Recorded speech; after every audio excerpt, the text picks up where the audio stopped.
When you get the newspaper in the morning, what's the first section that you turn to?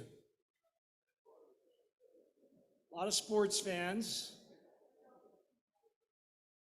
Some of you are maybe speaking through a mask. I'm having trouble hearing. Yeah. Anyone else? Just sports? The comics. Nice. What? Sudoku. Okay, so we've got comics, Sudoku, and sports. Elizabeth, please. The business. Where? No one likes the arts? No? All right, okay. All right, Janet likes the arts. Looks like no one looks at the front page, but that's fine. I was waiting for someone to say that they don't receive the paper because they're just scrolling it on their phone. I still remember running outside as a child when the newspaper arrived and grabbing that sports section, relocating it to my room, staring at all of the box scores, and then memorizing everyone's batting average. I did give the rest of the paper to my dad. When I was a young adult, though, I dove into the front section before the sports. And as I got older, it was the front page, and then the op-eds, and not so much the sports. May have had something to do with my teams at the time, but in any case. In recent years, I find myself jumping from a quick glance at the headlines to the obituaries, following my father's ritual of doing the same. These days, I've developed a really weird habit, and I just want to put that out there, that it's kind of strange. I look at the obits, and I average the age of the years of the people who have died. And then, so I'm thinking, okay, that's how much longer I have. I know it's a bit unusual way to start the day, but habits are habits. As a rabbi, I deal with death pretty frequently, but I feel differently about it now. Perhaps after losing people close to me, dear friend, my own father, the many losses during the pandemic, my own mortality feels much more present. Today, Yom Kippur is our yearly encounter with death, with our own inevitable deaths. While Tisha B'Av comes each summer to remind us of our communal loss, the destruction of the two temples in Jerusalem, Yom Kippur is different. It's not about us as a nation or a group or a people as much as it's just about ourselves. How do we cope with our own mortality? How do we face the inevitable? The sense of finiteness, the awareness of our own flawed nature and our own existence can bring a measure of sadness. And in recent years, there have been many, many more reasons that can lead us towards despair. The list is overwhelming. The war in Ukraine, with all of its multiple effects, including nuclear escalation, authoritarian regimes like Russia, Iran, and North Korea, not to mention China, the relentless gun violence in our society, racism, anti-LGBTQ sentiment, attacks on abortion, the risk to democracies, others and our own, the growing anti-Semitism, which is back in a way that we haven't seen in decades, the dangers to Israel from so many directions, Iran, Lebanon, Gaza, Hamas, anti-Israel memes and college confrontations. There are worries about the economy, the increase in mental illness, and overlying all of that, climate change. Will we pass on a livable planet to future generations? Unless we forget the rise in extremism. Even in Sweden, closer to home, there are our own losses in community. The losses of customs, of traditions, of rituals, of connections that the last few years have taken away. It's a lot. It's enough to make us want to crawl back into bed and hide under the covers. We might just want to give up. Of course, our tradition does not sanction that. Rabbi Tarfon in the Mishnah famously teaches, Lo alecha hamlacha ligmor, velo ata ven chorin lihibatel mimena. While you don't have to finish the task, you are not at liberty to neglect it. And so we all do what we can. We work hard to perfect this world, to address all of these problems, even though we know we can't make the difference. Which then brings me back to that feeling of despair. I do what I can, but the sorrow remains. Today I want to address the deeper issue, for me, which is how do we live our lives here for most of us in the suburbs of Boston during this time of crises, many crises. We may work, donate, volunteer to address all or some of these concerns, but for most of us, our daily life is fine. We might be coping with some stressors of modern life. We could be caring for family members, dealing with illness, and all of these are serious. But most of us go about our day-to-day lives and are fine. Most in our community are pretty blessed. We live in this strange time, in this strange space. Second Isaiah explained that God in the universe contained both goodness and gloom. Yotzer or uvore choshech, oseh shalom uvore ra. I form light and create darkness. I make peace and create evil. I, Adonai, do all these things. Beneficence and badness are all interwoven into every moment. And we live in this space between them. While we may look around, read the paper, and get depressed, we cannot, no one can, live in a state of pervasive despair. We must find moments of joy. I could never explain it any better than Charles Dickens. It was the best of times. It was the worst of times. It was the age of wisdom. It was the age of foolishness. It was the epoch of belief. It was the epoch of incredulity. It was the season of light. It was the season of darkness. It was the spring of hope. It was the winter of despair. He wrote that in 1859. 163 years later, we're right there. How do we live? How do we live in that space becomes our question. How do we negotiate all of these emotions and realities that we live in? Luckily, our tradition has some insights. Our ancestors faced challenges, different for sure, but similar in their intensity. The loss of Jewish sovereignty twice was devastating, and yet they found a way to focus on hope.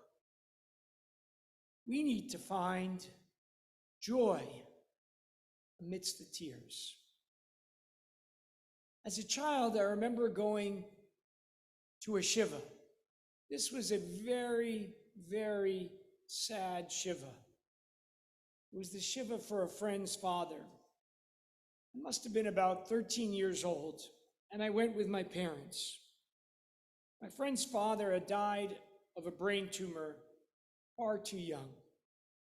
And the sadness in the house hung in the air like an invisible blanket that made it hard to breathe. And suddenly, my friend's younger siblings came running through the room. Their smiles, their screams of delight changed the entire tenor of the space. The sadness wasn't gone, but it was as if the room took a collective sigh and started to breathe again. After attending hundreds of shivas, I can say that this phenomenon is not unique. While shiva creates a vessel to hold the mourner, and there can be tears, there is often laughter, retelling an old story. Remember how Grandma used to drive and we were sitting in the back seat and we all thought we would die? Or there's a wacky picture of your grandfather wearing a mask, and it makes you smile. Sadness is present at a shiva, but there can also be a healing release, a hug that transforms, a hug that conveys the sadness, the empathy, and the love that's felt in that moment. Our rabbis understood this psychological balancing act. I invite you to listen to this Talmudic passage. Our sages taught, when the temple was destroyed for the second time, large numbers of people in Israel became ascetics, who decided neither to eat meat nor to drink wine. Rabbi Joshua got into a conversation with them and said, "My sons, why do you not eat meat or drink wine?" They said to him, "Shall we eat meat that used to be brought as an offering on the altar, which is now abolished? Shall we drink wine that used to be poured as a libation on the altar, which is now destroyed?" He said to them, "If so, then we shouldn't eat bread, because the meal offerings have ceased." They considered this and said, "Yes, we'll manage with fruit." He said, "Well, we shouldn't eat fruit either, because there's no longer any offering of the first fruits." They thought, "We'll manage with other fruits." It's a serious passage, but there's a little bit of Holy Grail in it. He then said to them, "You shouldn't drink water, because there's no longer any ceremony for pouring of the water." They went silent. Rabbi Joshua called them over in a consoling manner. "Listen, my sons, come over and I will tell you.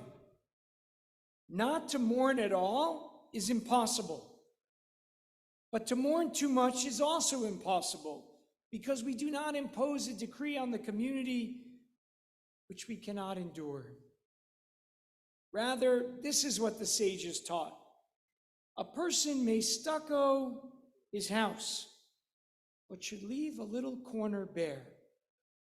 A person can prepare a banquet, but he should leave out an item or two.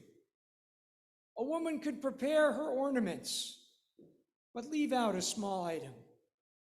As it is said in the book of Psalms, 'If I forget you, O Jerusalem, let my right hand forget its cutting. Let my tongue cleave to the roof of my mouth, if I remember you not.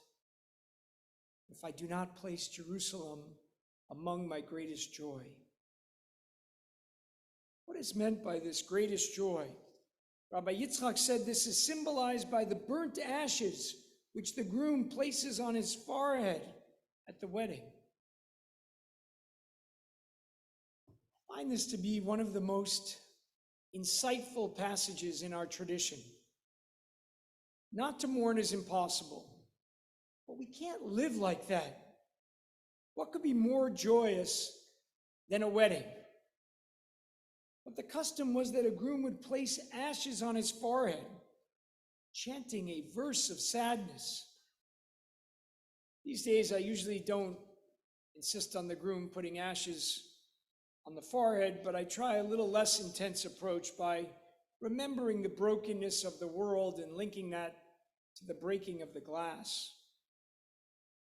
And the other example is also extremely meaningful. If we're renovating our house, we leave a corner unfinished. Its imperfection reminds us of the temple's destruction, which has come to remind us of all of the brokenness in the world, of all of the suffering. I like to think that I've worked hard on this tradition by leaving piles of books and papers throughout my office in various places. I'm not sure if it's the same. The rabbis taught that we too should gilu b're'adah. We should rejoice with a sense of trembling, appreciate the joy of a moment, but recognize its fragility, the tenuous aspects of our existence. In fact, the rabbis understood that it's easier to slip into sadness, so they privileged joy, inviting us to try to prioritize happiness. The Hasidic tradition picked up on this with the great Hasidic master Nachman of Bratslav, who taught, "Mitzvah gedolah liot b'simcha tamid." It is a great mitzvah to try to remain in a state of joy. Rabbi Nachman himself had a tendency to slip into hopelessness and suffered greatly from depression. And so he understood both sides of this intimately. And so too, we live in both. Chemistry has a little bit of this notion, and I know we have a lot of scientists here. My son Matan is studying chemistry this year, so let me see if I get this right at all. Any errors are entirely due to myself. When an atom loses an electron, it becomes a positive ion. The atom that gains an electron becomes a negative ion. But then positive and negative ions attract each other and form an ionic bond. Where are my chemists here? Yeah, okay, I got thumbs up from an economist, so that's good enough. Out of the loss, here the loss of an electron, comes the opportunity to make something stronger, an ionic bond, a stronger bond. And so out of loss can come new wholeness. The last few summers, I've played in the Lexington Senior Softball League. Yes, I know. One of my non-Jewish teammates, Michael Montagna, told me that he was now working for an Israeli company and he needed my help. He said, "I understand that in this next month there's a few Jewish holidays. Can you tell me something about them?" He was standing on one leg, so I couldn't help but think of the story of Hillel and Shammai trying to teach all of Judaism to the potential convert while standing on one leg. So I tried to cram in as much information as possible before his next at bat. When I came to Yom Kippur, I explained that it's a solemn day, but don't wish his colleagues a happy Yom Kippur. It's not really a sad day, not a happy day. It's not Tisha B'Av. As we said, we're not sitting today in mourning, even as we take on some of the aspects of it. We're wearing white, a sign of holiness and purity, which is connected to a wedding, or welcoming Shabbat each and every Friday night. Today is a day of hope, of renewal. Today is a day of possibility.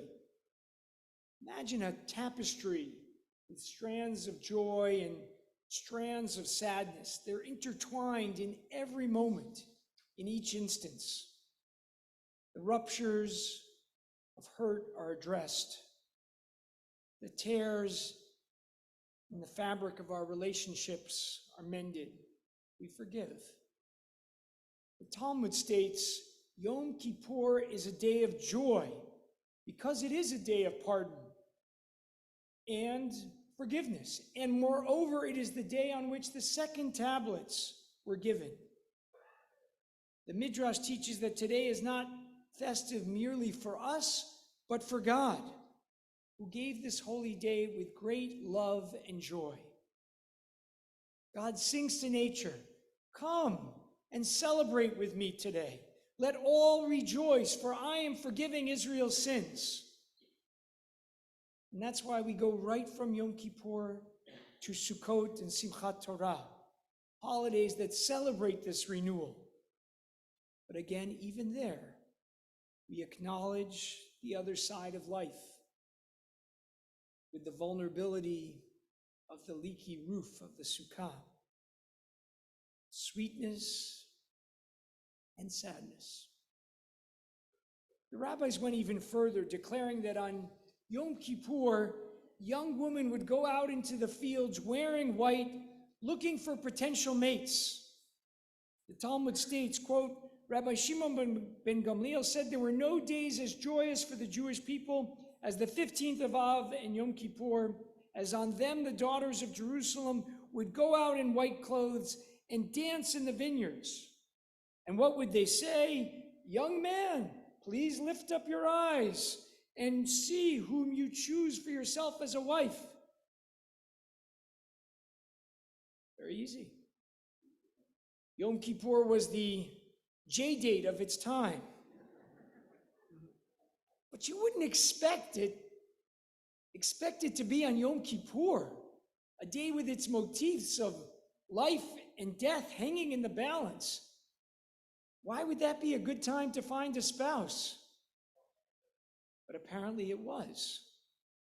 Perhaps the very notion of mortality reminds young people to look to the future.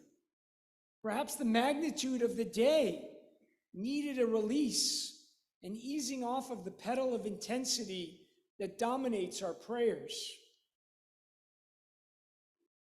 Each year, I feel this softening as the day progresses, as the fasting intensifies.